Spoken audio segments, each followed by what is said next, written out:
ቀድሞ የነበረው እንዲህ ይላል።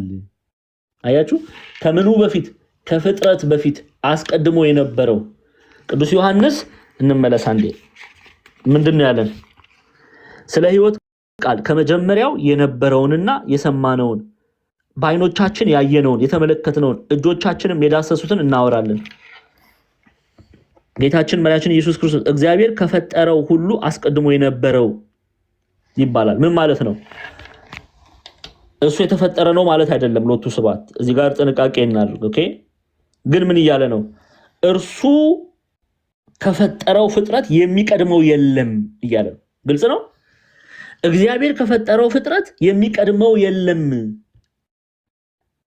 አልፋና ኦሜጋ ነው።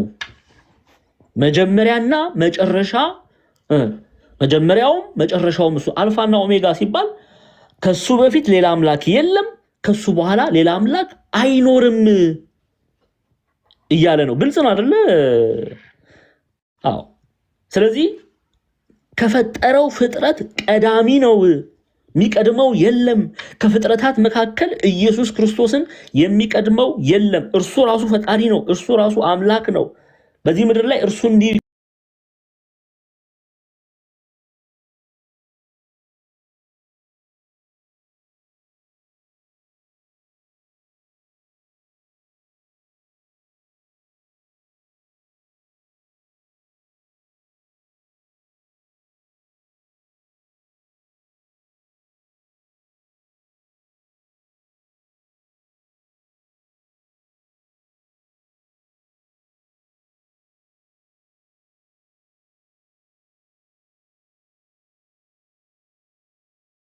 ስለ ኢየሱስ ክርስቶስ በእርሱ ስለሚገኘው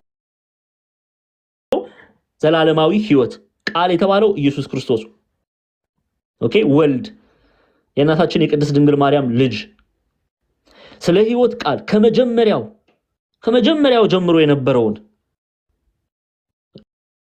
ቀዳሚ ነው እሱ ከመጀመሪያ ጀምሮ የነበረውን የሰማነውንም ምን ሲሆን ነው የሰማው?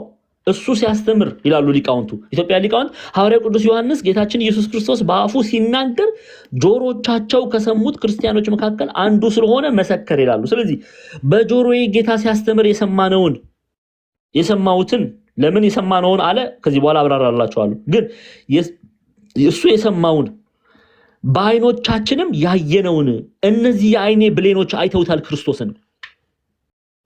ምን ሲያደርግ ታምራቱን አይተዋል፣ ሲያስተምር አይተዋል።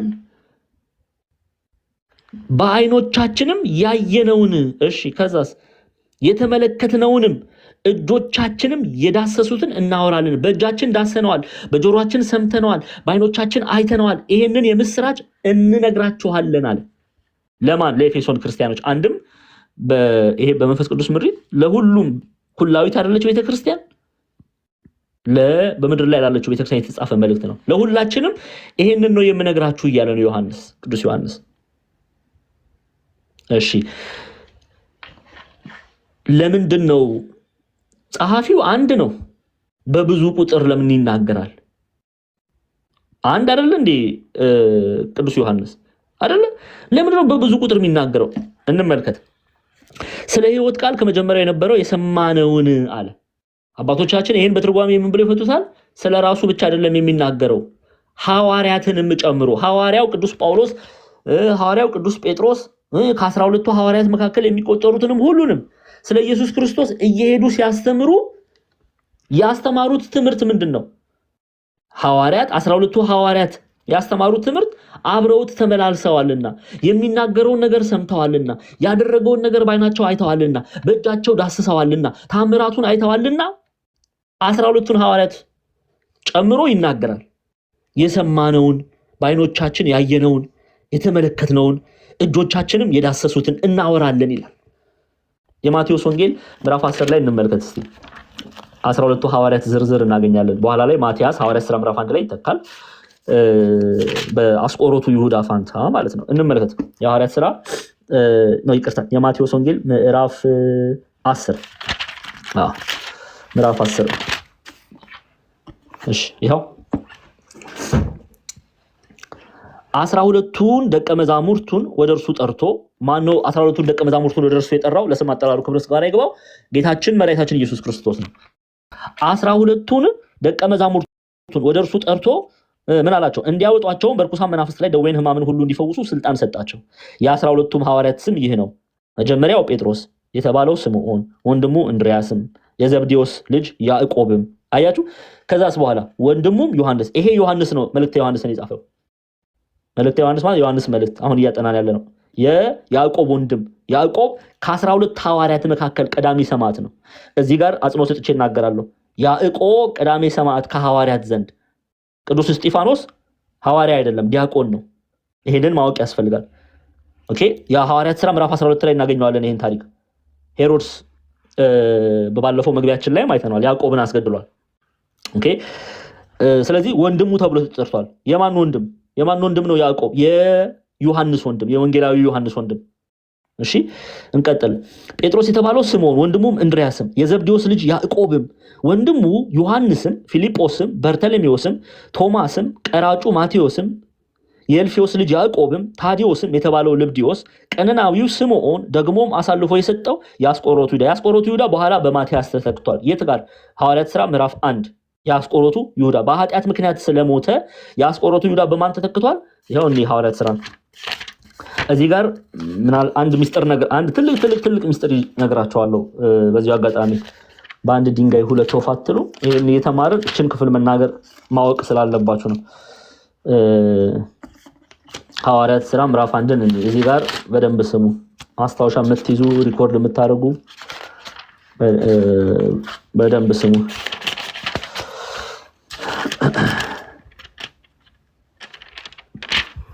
የሐዋርያት ሥራ ምዕራፍ 1 ቁጥር 17 ጀምሮ ላንብብላችሁ። ከቁጥር 15 ጀምረው ካነበባችሁ በዚያ ወራት ጴጥሮስ 120 በሚያህሉ ሰዎች ማህበር አብረው በነበሩ ወንድሞች መካከል ተነስቶ አለ፣ ወንድሞች ሆይ ኢየሱስን ለያዙት መሪ ስለሆናቸው ስለ ይሁዳ መንፈስ ቅዱስ አስቀድሞ በዳዊት አፍ የተናገረው መጽሐፍ ቃል ይፈጸም ዘንድ ይገባ ነበር፣ ከኛ ጋር ተቆጥሮ ነበርና። ከማን ጋር ነው የተቆጠረው? የአስቆሮቱ ይሁዳ ከሐዋርያት ጋር። ለምን? ለአገልግሎት። ኦኬ። የጌታችን የመድኃኒታችን ኢየሱስ ክርስቶስን ወንጌል የምስራቹን ጉድ ኒውስ ለመስበክ ተቆጥሮ ነበር። ለዚህም አገልግሎት ታድሎ ነበር። መታደል ነው። አያችሁ፣ እግዚአብሔርን ማገልገል ትልቅ መታደል ነው። ለዚህ አገልግሎት ነበረ ይሁዳ የታደለው። ይህም ሰው በአመፃ ዋጋ አለ። ተመልከቱ። ይህም ሰው በአመፃ ዋጋ መሬት ገዛ፣ በግንባሩም ተደፍቶ ከመካከሉ ተሰነጠቀ፣ አንጀቱም ሙሉ ተዘረገፈ፣ በኢየሩሳሌም ለሚኖሩ ሁሉ ታወቀ እያለ ይዘረዝርና ያው ታሪኩን ታውቁታላችሁ። ወደ ማቲያስ ሹመት ልምጣ። አሁን ይሁዳ በኃጢአት ምክንያት ከ12ቱ ሐዋርያት መካከል ወጥቷል አይደለ? በደንብ ስሙ። እዚህ ጋር በደንብ ስሙ። በምን ምክንያት ነው ይሁዳ የአስቆሮቱ ይሁዳ ከሐዋርያት መካከል የወጣው? በኃጢአት ምክንያት በድሎ ንስሐ ሳይገባ በኃጢአት ምክንያት ስለሞተ፣ በእርግጥ ሞቷል፣ ተሰርዟል። ስለዚህ ስንት ሆነዋል ማለት ነው? አሁን ሐዋርያት 12 ሲቀነስ 1 ስንት ነው? እዚህ ቤት እኮ ሂሳብ በጣም ችግር ነው። 12 ሲቀነስ 1 11 መምህር በስመ አብ ጎበዝ። እዚህ ቤት ሂሳብ ከባድ ነው ተማሪዎች። ቆይ ሂሳብም ማስተማር እንዲያውም ማክሰኞና ሐሙስ እንዴት ነው ዲያቆን ስለሺ ከፈቀዱልኝ ሂሳብ ላስጠና መሰለኝ። ካልኩለስ፣ ፕሪካልክ ምናምን አልጄብራ ሂሳብ አስቸጋሪ ነው እዚህ ቤት። እሺ 12 ሲቀነስ 1 11 ነው የሚመጣው። ተመልከቱ 11 ነው የሚመጣው። አሁን አንድ ሰው ጎድሏል። ማን ነው እሱ? የአስቆሮቱ ይሁዳ ነው የወጣው። ስለዚህ በአስቆሮቱ ይሁዳ ፋንታ አንድ ሰው መተካት አለበት። ስለዚህ ሐዋርያት ምን እንዳደረጉ ተመልከቱ። ይኸው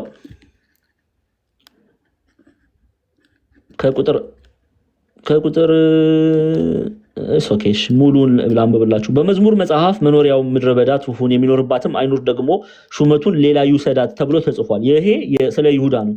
በይሁዳ ሹመት ሌላ ይውሰዳት ተብሎ ተጽፏል። ስለዚህ ከዮሐንስ ጥምቀት ጀምሮ ከኛ ዘንድ እስካረገበት ቀን ድረስ ጌታ ኢየሱስ በእኛ መካከል በገባበት በወጣበት ዘመን ሁሉ ከኛ ጋር አብረው ከነበሩት ሰዎች ከነዚህ አንዱ ከኛ ጋር የትንሣኤውን ምስክር ይሆን ዘንድ ይገባል። ኢዮስጦስም የሚሉት በርሲያን የተባለውን ዮሴፍንና ማቲያስን ሁለቱን አቆሙ። አሁን ሐዋርያት ዮሴፍንና ማቲያስን አቆሙ። ምርጫ ሊያደርጉ ነው። ከሁለቱ መካከል አንዱ ሐዋርያ ሊሆን ነው ማለት ነው። መንፈስ ቅዱስ ሊመርጥ ነው።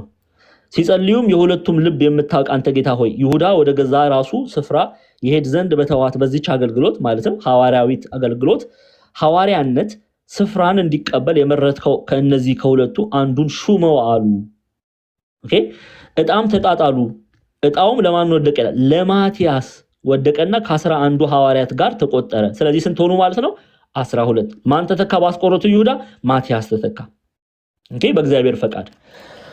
አሁን ሐዋርያት ይሁዳ በኃጢአቱ ምክንያት ከዚህ በኃጢአቱ ምክንያት ስለሞተ ማቲያስን ተኩ። እቺ ደጋግሜ የምናገራት ቃል አስተውሱ። በኃጢአት ምክንያት ክርስቲያኖች አንድ ሰው ሞተ የምንለው እኛ በኃጢአቱ ምክንያት ሲሞት ነው። በኃጢአት ሲሞት ነው እሱ አንድ ሰው ሞቷል የሚባለው። ግን ቅዱሳን ሕያዋን ናቸው የምንለውን ማስረጃ ልሰጣችሁ ነው። አሁን በዚሁ ሂሳብ ሐዋርያት ሥራ ምዕራፍ 12 ተመልከቱልኝ። ይሄው በዚያን ዘመን ንጉሥ ሄሮድስ መከራ ያጸናባቸው ዘንድ ከቤተ ክርስቲያን በአንዳንዶች ላይ እጁን ጫነባቸው። እጅ መጫን ማለት መከራ ማጽናት ነው። የዮሐንስንም ወንድም ያዕቆብን በምን ገደለው? በሰይፍ ገደለው። ሰማዕት ሆነ ያዕቆብ፣ ሰማዕትነት ተቀበለ። ያዕቆብ አይሁድንም ደስ እንዳሰኛቸው አይቶ ጨምሮ ጴጥሮስንም ደግሞ ያዘው። ማን ነው ይሄንን ያደረገው? ሄሮድስ ነው ያደረገው። አሁን ያዕቆብ ሎቱ ስብሐት በኃጢአቱ ምክንያት ነው ወይስ ስለ ክርስቶስ ነው ሰማዕት የሆነው? እስኪ የሚነግረኝ ገስት ላይ ቴንክ ዩ እግዚአብሔር ይመስገን። ስለ ክርስቶስ ነው ሰማዕት የሆነው፣ ሰማዕትነት ነው የተቀበለው። ስለዚህ ሕያው ሆነ እንጂ ሞታ አንልም። አሁን 12 የነበሩት ሐዋርያት 11 ሆኑ ማለት ነው። አሁን ተመልከቱ፣ ሐዋርያት በያዕቆብ ቦታ ሌላ ሐዋርያን ተካ ብለው ሲሰባሰቡ ታያላችሁ? አታዩም? የትኛውም መጽሐፍ ክፍል አታነቡም እንደዚህ። ለምንድን ነው? ሹመታቸው እግዚአብሔር አምላክ ሐዋርያ ብሎ ያዕቆብን ሾሞ በኃጢአት ምክንያት አይደለም። ያዕቆብ ሰማዕት ነው የሆነው። ስለዚህ ምንድነው? ያዕቆብ ሕያው ነው፣ ሕያው ነው። የይሁዳ ግን በኃጢአቱ ምክንያት ስለወደቀ በሱ ፋንታ ማቲያስ ተተካ። ግልጽ ነው አይደለ? ቅዱሳን ሕያዋን ናቸው ምትለው ቤተክርስቲያን ከዚህም በመነሳት ነው የያዕቆብ ሹመት በያዕቆብ ሹመት ፋንታ ሌላ ሊተካ ሌላ ሐዋርያት ሲፈልግ አታዩ። ሕያው ነው፣ ሕያው ነው። ኦኬ አሁን ወደ ቀደመው ነገር እንመለስ። አባ ሕርያቆስ እንደሚሉት ወደ ቀደመው ነገር እንመለስ። ምንድነው እያለን ያለው ቅዱስ ዮሐንስ? ስለ ሕይወት ቃል ከመጀመሪያ የነበረውና የሰማነውን በዓይኖቻችንም ያየነውን የተመለከትነውን እጆቻችንንም የዳሰሱትን እናወራለን። በፍጥረት የሚቀድመው ያልነበረ እርሱ ግን ፈጣሪ አይደለም፣ ግን በፍጥረት የቀደመው ያልነበረ ከፈጠራቸው ፍጥረታት መካከል ቀዳሚ የሆነ ኢየሱስ ክርስቶስ ስለ ሕይወት ቃል ከመጀመሪያው የነበረውንና የሰማነውን በዓይኖቻችንም ያየነውን የተመለከትነውንም እጆቻችንም የዳሰሱትን እናወራለን።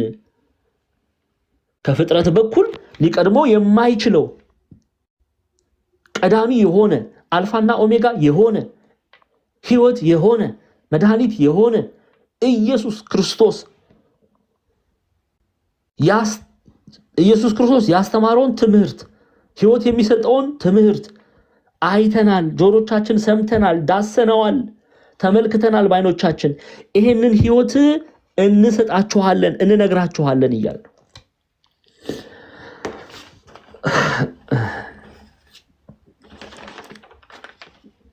ግልጽ ነው፣ ግልጽ ነው።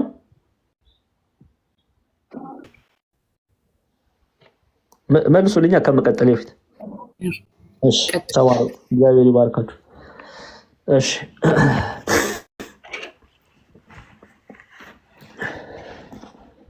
ቁጥር 2 ሕይወትም ተገለጠ አይተንማል እንመሰክርማለን ይላል። ሕይወት ማን ነው? ሕይወትም ተገለጠ አይተንማል እንመሰክርማለን የሚለው ኢየሱስ ክርስቶስን ነው። ኢየሱስ ክርስቶስን ነው። መጽሐፍ ቅዱስ ማስረጃ ልስጣችሁ። ፊልጵስዩስ ምዕራፍ 1 ቁጥር 21 መመልከት ይቻላል። ፊልጵስዩስ አንዴ ላውጣና የሐዋርያው ቅዱስ ጳውሎስ መልእክት ወደ ፊልጵስዩስ ሰዎች ምዕራፍ 1 ፊልጵስዩስ ምዕራፍ 1 ቁጥር 21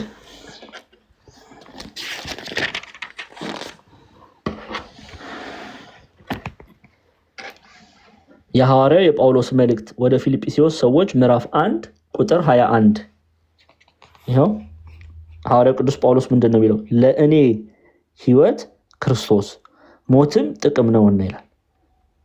ለእኔ ሕይወት ክርስቶስ ሞትም ጥቅም ነው ይላል። ለሐዋርያት ሕይወታቸው ማን ነው? ኢየሱስ ክርስቶስ። ለእኔና ለእናንተ ሕይወታችን ማን ነው? ኢየሱስ ክርስቶስ። ቅዱስ ዮሐንስም ስለዚህ ሕይወት እናገራለሁ ይላል። ስለዚህ ሕይወት እናገራለሁ ሲል ስለማን ነው? ስለ ኢየሱስ ክርስቶስ።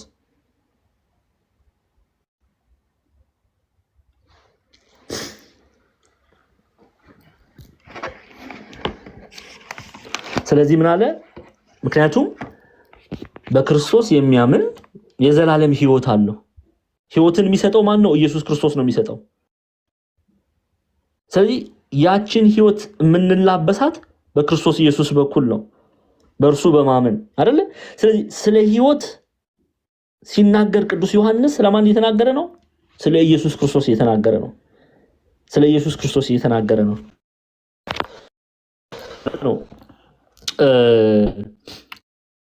ሕይወትም ተገለጠ። ሕይወት ተገለጠ ከእናታችን ከቅድስት ድንግል ማርያም ስጋ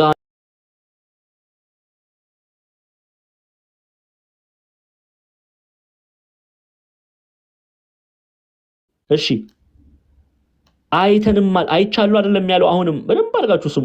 እውነት በደንብ ነው የምንማረው። በደንብ አድርጋችሁ ስሙ። አይቻሉ ነው ያለው። አይቻሉ ነው አላል። አይተንማል። ሐዋርያትን ጨምሮ ነው የሚናገረው። ሐዋርያትን ጨምሮ ነው። ሐዋርያቱም አይተዋል፣ ቅዱስ ዮሐንስም አይቷል። ስለዚህ አይተንማል። እሺ ማስረጃ አንድም አሁንም ልጨምርላችሁ ማስረጃ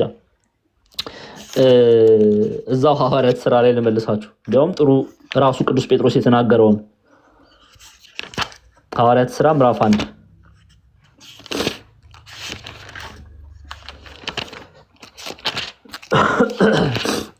ሐዋርያት ሥራ ምዕራፍ 1 እንመለስ። ከቁጥር ስንት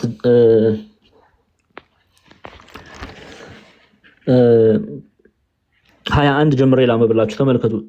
ስለዚህ ከዮሐንስ ጥምቀት ጀምሮ ከኛ ዘንድ እስካረገበት ቀን ድረስ ጴጥሮስ ነው የሚናገረው ስለ ክርስቶስ ኢየሱስ።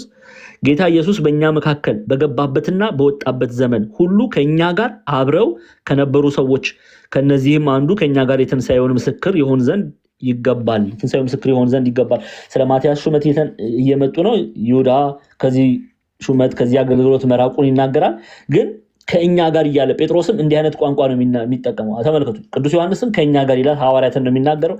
ጴጥሮስም ከኛ ጋር ይላል፣ ሐዋርያትንም በዘመኑ ያሉ ሰዎችንም ነው የሚያነሳው። ክርስቶስን ያዩትን ኦኬ፣ እርገቱን ማድረጉን የተመለከቱ ወንጌልን የሰሙትን ነው የሚናገረው። ስለዚህ ቅዱስ ዮሐንስም ከኛ ጋር እንመሰክራለን፣ አይተንማል፣ ሰምተናልም ሲል በብዙ ቁጥር የሚናገረው ሐዋርያትን ጨምሮ ነው የሚናገረው። ስለዚህ ይህንን ነገር ጠንቅቀን ልንረዳ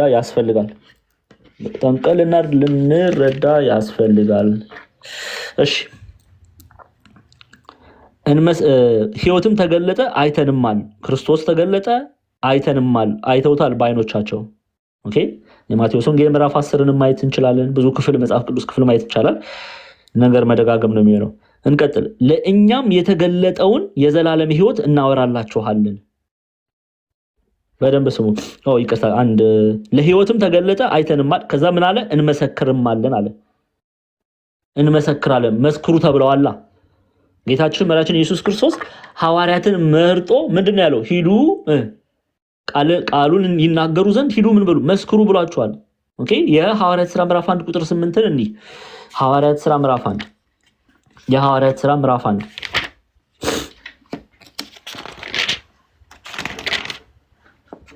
ሐዋርያት ሥራ ምዕራፍ 1 ቁጥር 8 ተመልከቱ። ይሄው የሐዋርያት ሥራ ምዕራፍ 1 ቁጥር 8 ከዚህ ጀምሮ ላምብላችሁ። ከቁጥር 6 ጀምሮ ላንብብ። እነርሱም በተሰበሰቡ ጊዜ ጌታ ሆይ በዚህ ወራት ለእስራኤል መንግስትን ትመልሳለህን ብለው ጠየቁት። እርሱም አብ በገዛ ስልጣኑ ያደረገውን ወራትና ዘመናት ታውቁ ዘንድ ለእናንተ አልተሰጣችሁም። ነገር ግን መንፈስ ቅዱስ በእናንተ ላይ በወረደ ጊዜ ኃይልን ትቀበላላችሁ። ለምን እንዲህ ያለ ተምረናል ሐዋርያት ሥራ ላይ። በኢየሩሳሌምም በይሁዳም ሁሉ ይሄው ተመልከቱ። በኢየሩሳሌምም በይሁዳም ሁሉ በሰማርያም እስከ ምድር ዳርም ድረስ ምስክሮቼ ትሆናላችሁ አለ። እነማንን ነው እንደዚህ ያለው? ሐዋርያትን። ማን ነው ይሄንን ያለው? ጌታችን መድኃኒታችን ኢየሱስ ክርስቶስ። ምስክሬ ትሆናላችሁ እስከ ምድር ዳርም ድረስ ሲል ሰማርያ፣ ይሁዳ እያለ ጠቀሰ። ኢየሩሳሌም፣ እነዚህ እዛ የሚገኙ ከተሞች ናቸው። ከዛ ደግሞ ምን አለ? በደንብ አስተውላችሁ ከሰማችሁ እስከ ምድር ዳርም ድረስ ይላል። እስከ ምድር ዳርም የሚለው ምን ተብሎ ነው የሚፈታው?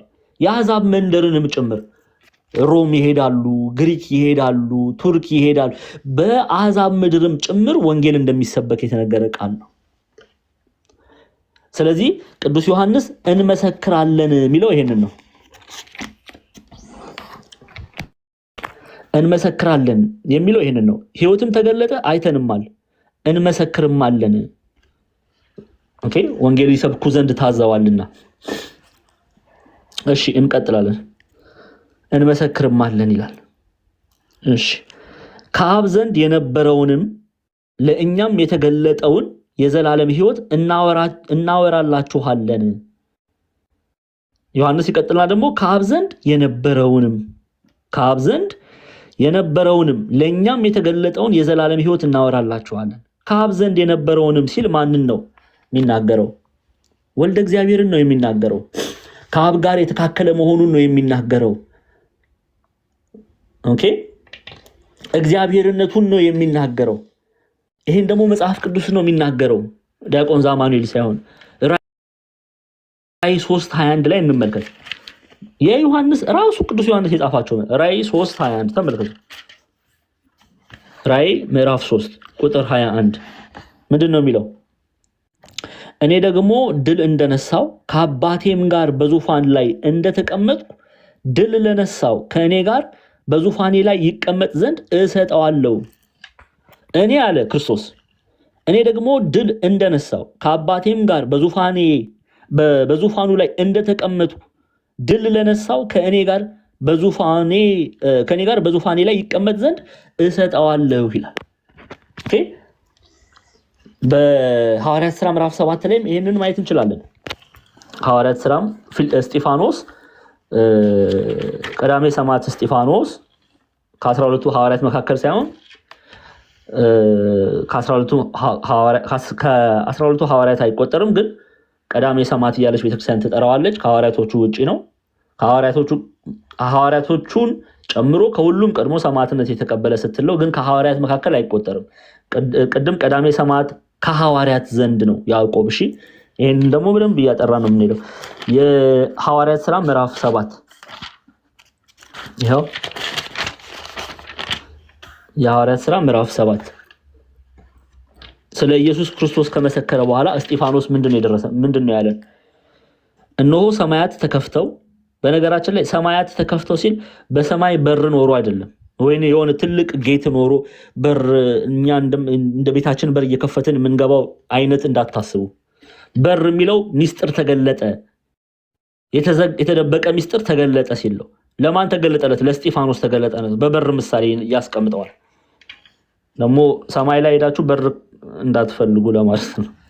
ሚስጥር ተገለጠ ማለት ነው። እሺ፣ ትርጓሜ የሚያስፈልገው ይሄ ነው። አባቶቻችን እንዲህ ነው የሚያስተምሩ። እሺ እንቀጥል። እነሆ በሰማያት ተከፍተው የሰው ልጅም በእግዚአብሔር ቀኝ ቆሞ አያለው። የሰው ልጅ የሚለው የእናታችን የቅድስት ድንግል ማርያም ልጅ ኢየሱስ ክርስቶስን ነው። በእግዚአብሔር ምን ሆኖ ቀኝ ቆሞ አያለው አለ። ቀኝ ደግሞ ይሄ ቀኝ ግራ ኖሮት አይደለም። እግዚአብሔር አሁንም ልትናገር ስልጣንን ነው የሚናገረው። ኦኬ፣ ክብርን ነው የሚናገረው። መተካከልን ነው የሚናገረው። ኦኬ፣ መተካከልን ነው የሚናገረው። ለዛ ነው በእግዚአብሔር ቀኝ ቆሞ አያዋለሁ የሚለው። ኦኬ፣ ቅዱስ ዮሐንስም እያለን ያለው ምንድነው? ቅዱስ ዮሐንስም ከአብ ዘንድ የነበረውንም ቀድሞ ከአብ ዘንድ ነበረ፣ ቀድሞ ከአብ ዘንድ እግዚአብሔር ወልድ የተካከለ ነው፣ በእግዚአብሔር ዙፋን ላይ አለ። ከአብ ዘንድ የነበረውን ለኛም የተገለጠውን ከአብ ዘንድ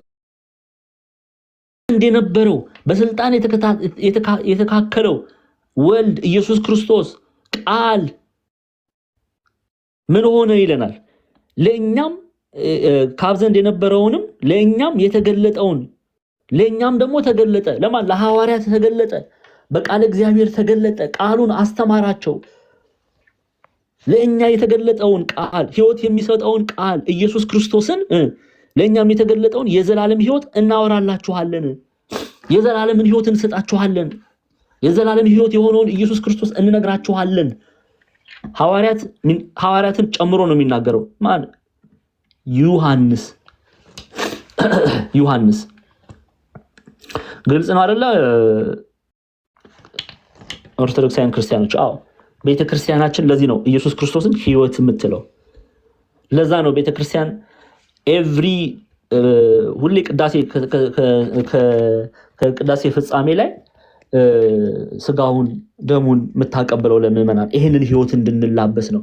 ለኛ አዲስ ወንጌል አይደለም። ኢየሱስ ክርስቶስ ቤዛችን ነው፣ መድኃኒታችን ነው። እናታችን ቅድስት ድንግል ማርያም ቤዛ እንላታለን። እርሱ ቤዛ በሆነበት መንገድ ግን አይደለም ቤዛ እንላት። በቀራንዮ ላይ ተሰቅላ አዳነችን ብለን አናቅ። አንዳንድ ሰዎች ግን ይናገራሉ። እኛ ያላለውን ነገር በግድ ብላችኋል ብለው አጣመው የሚናገሩ ብዙ ሰዎች አሉ። ለነሱ ልቦና ይስጣቸው እግዚአብሔር አምላክ። እኛ እንደዛ ብለን አላስተማርንም። ግን ኢየሱስ ክርስቶስ ሕይወታችን ነው፣ መድኃኒታችን ነው። ማንም ኦርቶዶክሳዊ በኢየሱስ ክርስቶስ አያፍርም። ማንም ኦርቶዶክሳዊ በኢየሱስ ክርስቶስ አያፍርም። አናፍርበትም። አትደንግጡ ልንባል አይገባም። ኢየሱስ ክርስቶስ ቤዛችን ነው። በዚህ የምናፍር አይደለንም፣ እንወደዋለን። የሐዋርያት ትምህርት ኢየሱስ ክርስቶስ ነው። ይሄን እንቀበላለን። እኛ መች ካድን? አባታችን ነው፣ ሕይወታችን ነው ትላለች ቤተክርስቲያን። ስለዚህ ቅዱስ ዮሐንስም ለኛም የተገለጠውን ለሐዋርያት የተገለጠውን የዘላለም ሕይወት እናወራላችኋለን፣ ስለ ክርስቶስ እንነግራችኋለን። ሕይወት ተብሎ ስለተጠራው ስለ ኢየሱስ ክርስቶስ እንነግራችኋለን ይላል። እንነግራችኋለን። አንድ የመጽሐፍ ቅዱስ ክፍል እኔና እንቀጥላለን። ዮሐንስ ወንጌል ምዕራፍ 15። አንዴ ደግሞ ወደ ዮሐንስ ወንጌል ምዕራፍ 15 ቁጥር 26 ተወስዶልኛላችሁ። የዮሐንስ ወንጌል 15 ቁጥር 26። ዮሐንስ ወንጌል ምዕራፍ 15 ቁጥር 26። እሺ ይሄው ዮሐንስ ወንጌል ምዕራፍ 15 ቁጥር 26 እና 27 እንይ። እሺ ይሄው ስሙ 26 እና 27።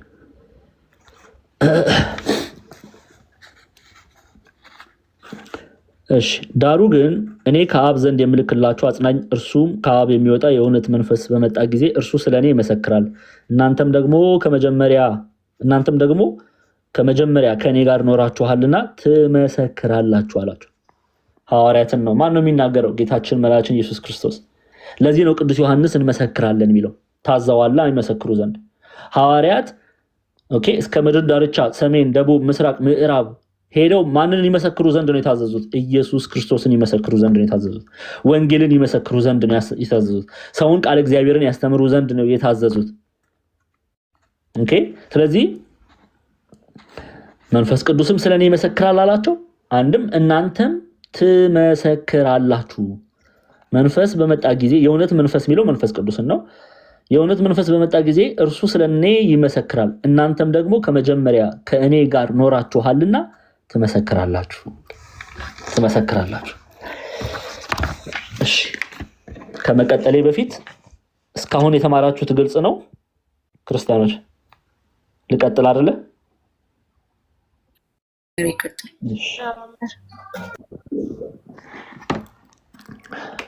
ቁጥር 3 እሺ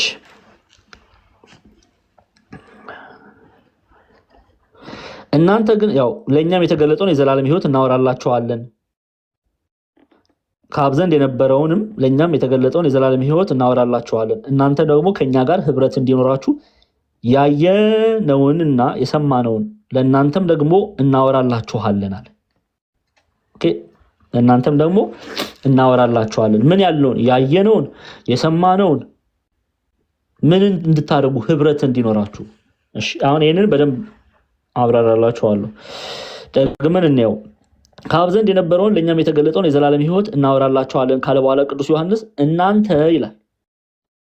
በኤፌሶን ያሉትን ሰዎች ነው። እናንተ ደግሞ ከእኛ ጋር ህብረት እንዲኖራችሁ፣ ማለትም ከሐዋርያት ጋር ህብረት እንዲኖራችሁ። ምን አይነት ህብረት? አብረን የምናየው ነው። ከእኛ ጋር ህብረት እንዲኖራችሁ ያየነውንና የሰማነውን ለእናንተም ደግሞ እናወራላችኋለን። እኛ ስለ ክርስቶስ ኢየሱስ አይተን ትምህርቱን ሰምተን በትምህርቱ ጸንተን በህብረት እንዳለን በአንድ ልብ። እቺ ህብረት የምትለው ቃል በአንድ ልብ ተብላ ትተረጎማለች። አባቶቻችን አንድ ልብ ብለው የሚተረጉሙትን ከዚህ በፊት ብዙ ጊዜ ነግሬያቸዋለሁ። በሁለት ያስቀምጡታል። አንድ ልብ ማለት ምን ማለት ነው? በፍቅር አንድም ለአንድ ዓላማ ክርስቶስ ኢየሱስን ለማምለክ በእምነት አንድ ተብሎ ይተረጎማል። ስለዚህ በፍቅር በእምነት አንድ መሰላችሁን ከሐዋርያት ጋር ህብረት እንድታደርጉ እንለምናለን እያለ ነው። እናስተምራችኋለን፣ እንመክራችኋለን፣ እንገስጻችኋለን እያለ ነው። እናያለን። መጽሐፍ ቅዱስ አሁንም ይሄ አንድ ልብ የሚለውን ኮንሴፕት እንመልከተው። ሐዋርያት ሥራ ምዕራፍ 2ን ትከፍቱልኛላችሁ። የሐዋርያት ሥራ ምዕራፍ 2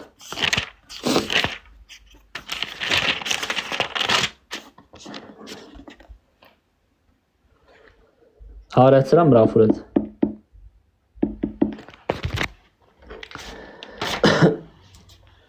ቁጥር 46 ጀምሮ እንመልከት።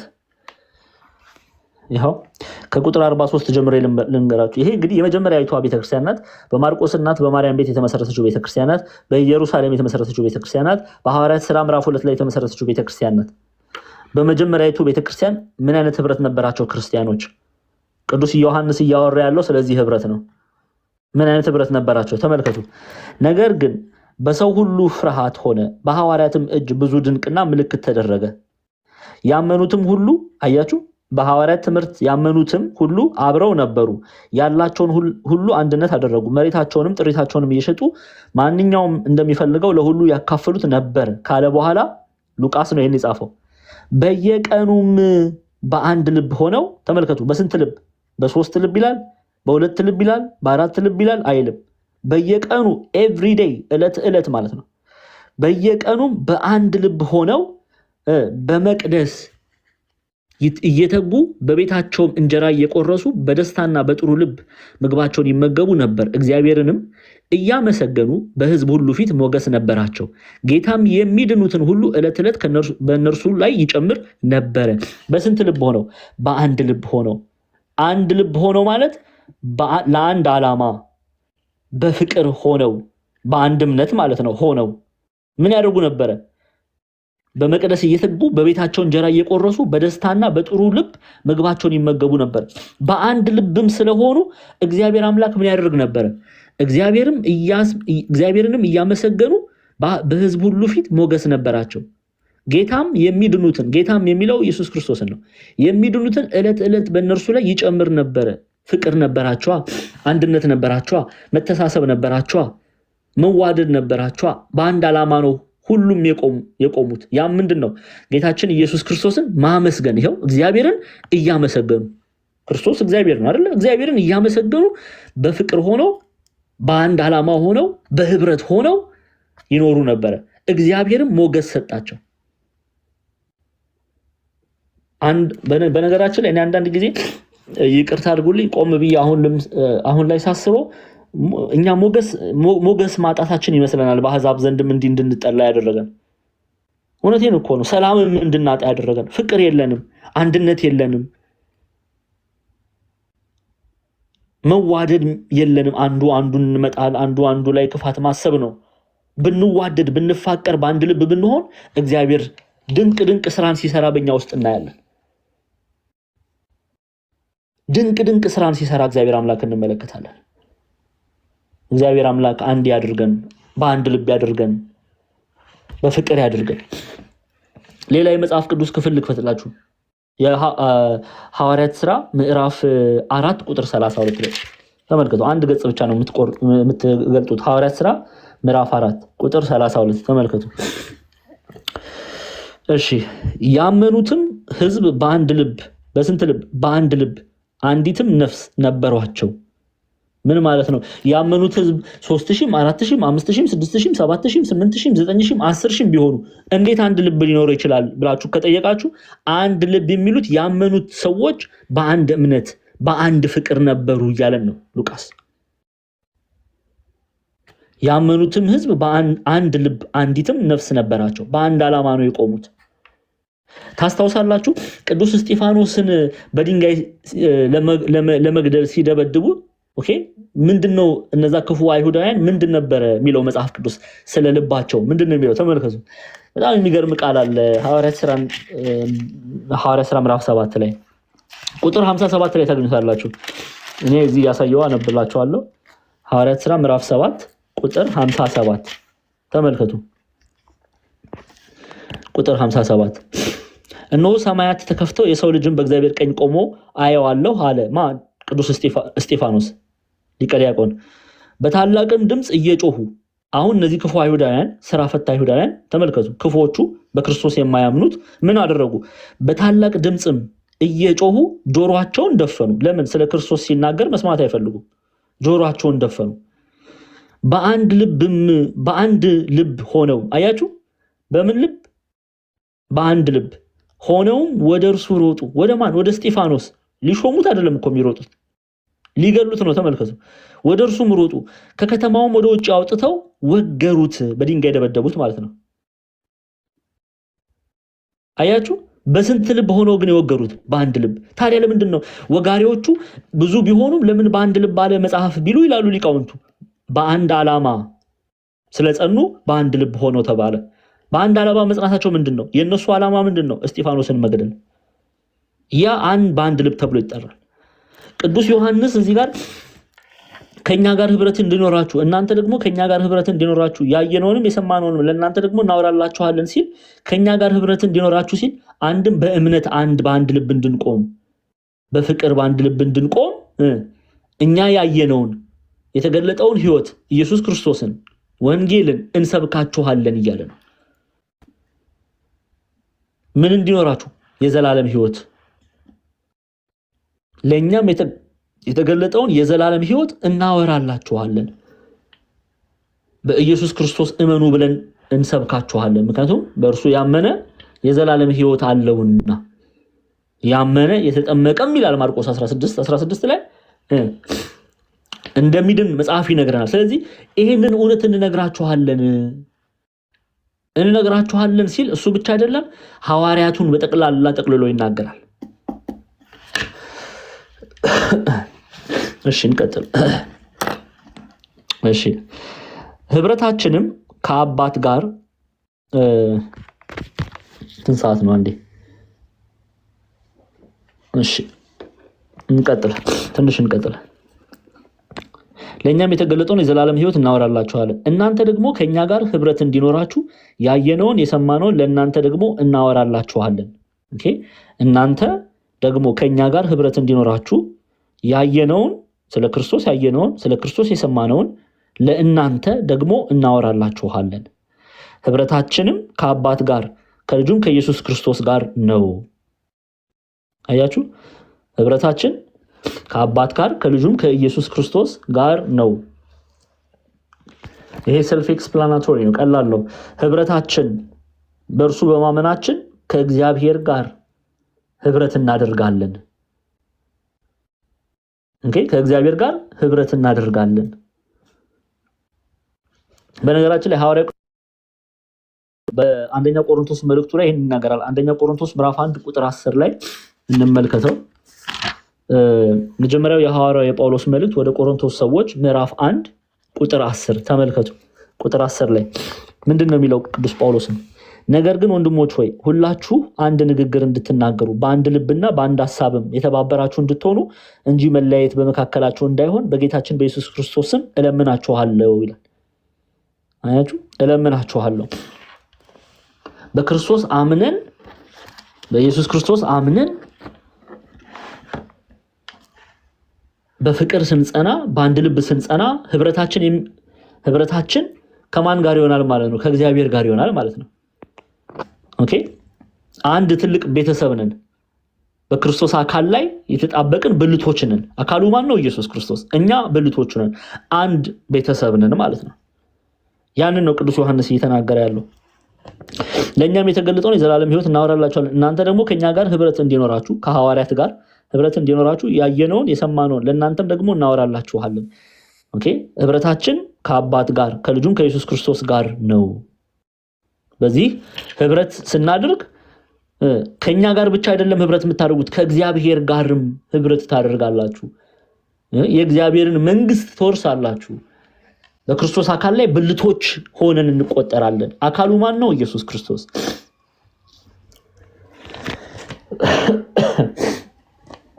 እሺ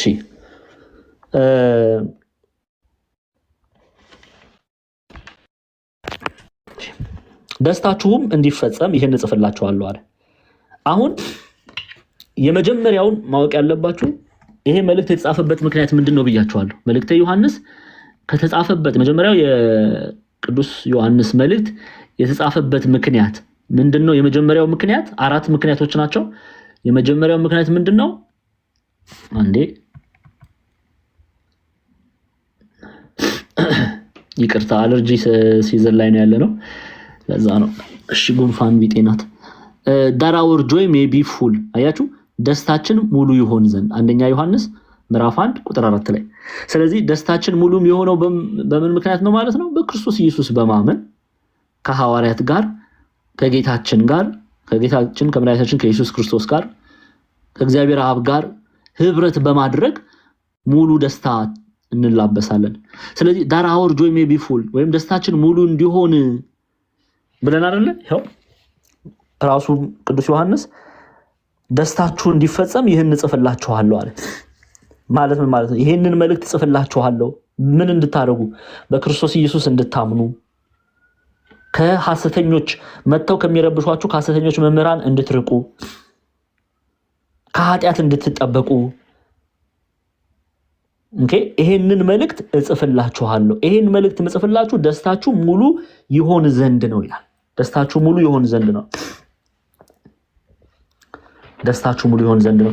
አንድ ሁለት መጽሐፍ ቅዱስ ክፍል እንመልከት። ለምሳሌ ያዕቆብ መልእክት ምዕራፍ 2 ላይ ምዕራፍ 1 ቁጥር 17 ላይ የሐዋርያው ያዕቆብ መልእክት ምዕራፍ 1 ቁጥር 17 ላይ እንዲህ የሚል ኃይለ ቃል እናገኛለን። የሐዋርያው ያዕቆብ መልእክት ምዕራፍ 1 ቁጥር 17 የተወደዳችሁ ወንድሞች ሆይ አትሳቱ፣ በጎ ስጦታ ሁሉ ፍጹምን በረከት ሁሉ ከላይ ናቸው፣ መለወጥም በእርሱ ዘንድ ከሌለ በመዞርም የተደረገ ጥላ በእርሱ ዘንድ ከሌለ ከብርሃናትም